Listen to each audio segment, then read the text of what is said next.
Sorry, our next presenter is Emily from Cornell Department of Urban and Community Planning. Something like that. Did I say it right? Okay. City and regional planning. City and Regional Planning. And she's going to share a project about rent-controlled housing. So just quick second of introduction. My name is Emily Goldman, PhD student at Cornell. And just in the meet and greet earlier, Paul said when I said that, oh, so you're from the sort of more the policy side, not the technical side. And I said, exactly. So I definitely am not I don't have a technical background, but I've been doing some stuff that I think might be sort of conducive for this audience. So yeah, so that's, well, now I'll get started. So just a little bit of background information. I moved to Brooklyn just a month and a half ago and noticed that there's just tons of conversation in the neighborhood that I live in about the drastic increases in rents, and this is becoming a huge problem for many of the longstanding residents in the neighborhood that I live in. So I started to look into this more. So basically, rents across Brooklyn have increased 70% since 2000, and that, in conjunction with only a 30% increase in wages during the same time period, has led to what is broadly considered to be a pretty extreme housing crisis. For the first time in history, the Rent Guidelines Board seriously contemplated a 0% rent hike or a rent freeze for this coming year. Ultimately, they decided to go for 1%, which is one of the lowest in history. So from this background, I became more interested in the rent-regulated process in New York. So started looking into that a bit more. So there are basically approximately, the studies say, 1 million rent-regulated units in New York City, and that consists of both rent-controlled and rent-stabilized, and there's a little difference between the two, but not too important to get into at this moment. And these units exist in all parts of New York, across all boroughs, many different kinds of neighborhoods, rich and poor alike.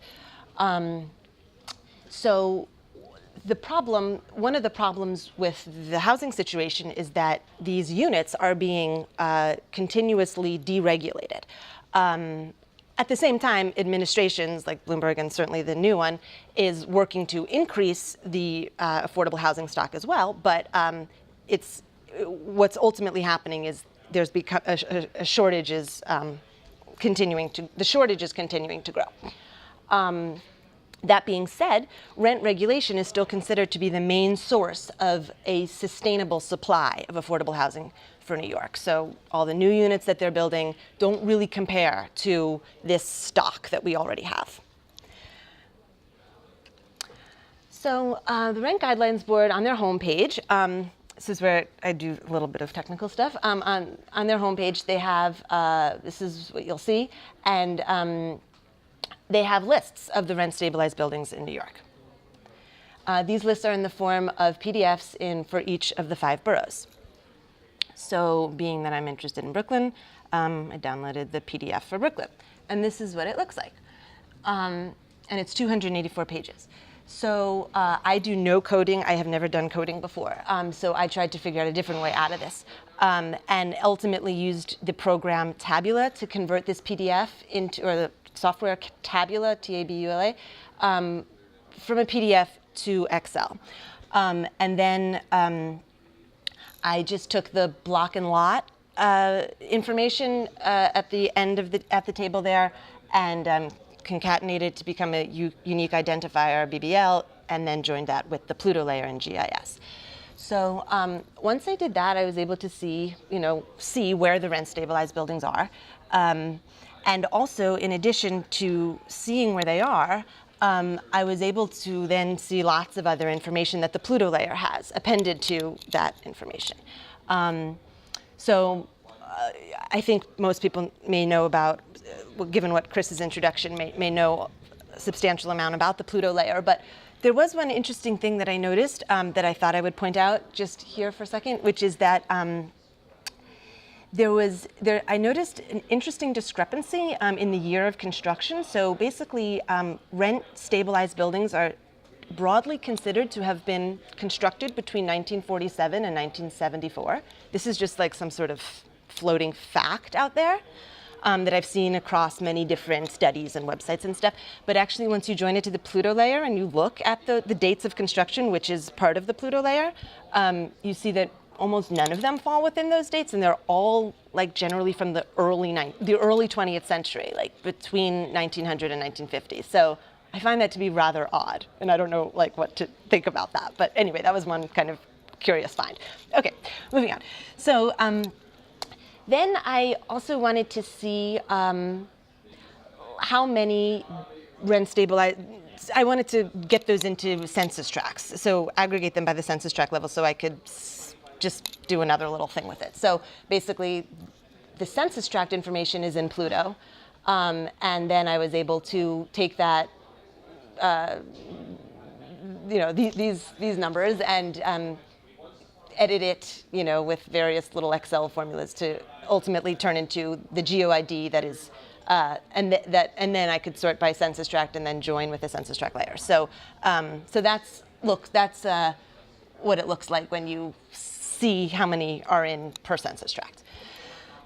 So I was like kind of okay, happy about that, but I realized pretty quickly that this is not really that good yet, because ideally I need to get into units, because first of all, I'm interested in the rates of deregulation, I think. That's, okay, no, hold on, going back. Okay, so when we go back to the RGB page, they make quite a little fuss about the fact that the buildings listed, it's buildings, it's not units. So, they put in capital letters, it does not list which apartments in these buildings are rent stabilized. And then also down here, it says the only way to know for sure if an apartment is rent stabilized is to contact the DHCR. So basically, part of why I'm here is because I'm interested, since I have no experience sort of hacking data or getting into data sets that aren't available like this, is to get some feedback on how I might and if that might be a possibility to actually get that information. So the thing is that DHCR obviously has this data, but they don't make it available, which units. And I don't care about the particular unit itself as far as privacy goes at all. I would just kind of like, ideally, to see how many units were stabilized in 2000 versus how many are today, so that I could, at the same, just as we've looked at the rate of rent increase over that time period, would like to see the rate of deregulation, what the rate of deregulation is, and then where it has like hot spots, kind of. So I spoke to a friend in the neighborhood who was being charged an illegal overcharge for his rent and had to call DHCR to find out more information about his unit. And he said that he just called DHCR, told him his building, his street address, his apartment number, and they just put in the mail for him his entire rent history, which he was able to look at right away, or not right away, but he was able to see when there was a big jump, and then he was able to sort of call out his landlord on that. So the policy about like illegal rent increases is kind of complicated, but I think if I could ideally just find out more about like how many units per building, that's kind of what I'm thinking I'd like to proceed with next. So yeah, that's it.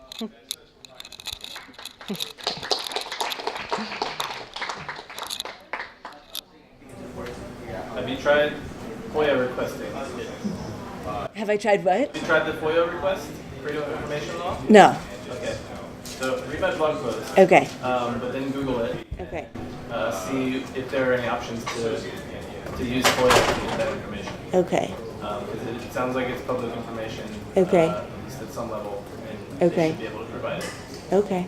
Cool. Okay. You might end up with a phone book of paper, though. Right. Depends on the agency. Right. Okay. Yeah. Paul. Can you go back to the map, the census tract one? Yeah. So, it's kind of coincidentally useful for me because a year ago I made a map of demographic shift in New York City to show that things like getting whiter and more educated are actually confined to to a couple of neighborhoods. Right. And somebody said, well, what if you knew where the rent-stabilized apartments were? I bet that would explain a lot of this.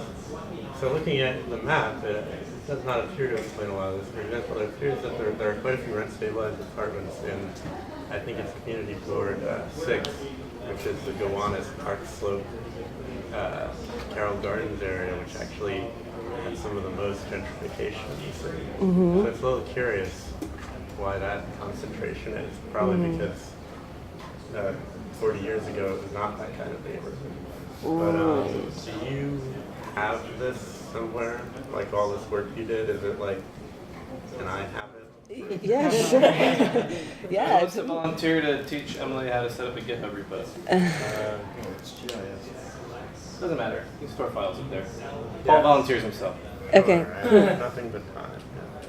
Yeah. Well, I do, I guess. That's but yeah, talk to me after or something. Okay. One more question. Yeah, Andrew? Or is that your name? So, just a comment. Yeah. You said like I don't know anything about programming or hacking or any of that stuff, and like that's what you did. Really? Aw. Okay, thanks. So.